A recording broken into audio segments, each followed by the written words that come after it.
Kekerasan seksual mungkin sudah tidak asing lagi di dunia kita. Bagaimana tidak, fenomena kekerasan seksual setiap tahunnya terus mengalami peningkatan.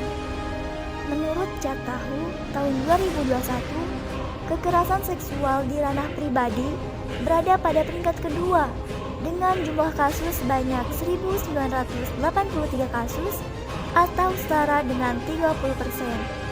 Kemudian di ranah publik atau komunitas sebanyak 1.731 kasus atau setara dengan 21%.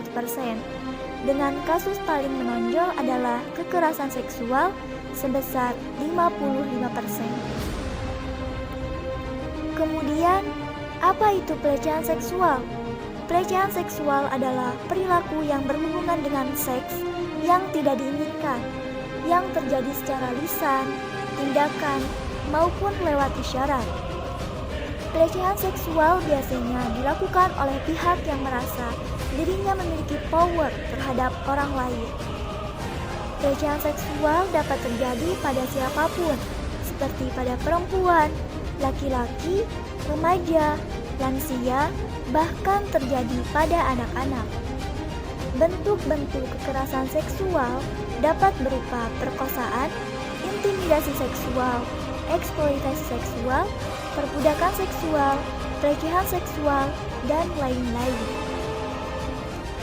Tindakan yang dikategorikan ke dalam pelecehan seksual yaitu pemerkosaan, memegang, memandang, dan melakukan gestur seksual, bercandaan, ejekan, komentar, catcalls, bersiul pada orang lain, dan sejenisnya.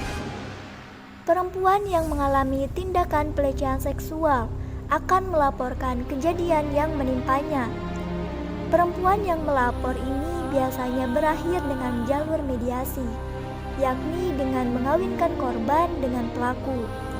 Inilah yang melahirkan pandangan permisif terhadap kekerasan seksual serta membuat masyarakat tidak berempati pada korban dan bahkan cenderung ikut menyalahkan korban.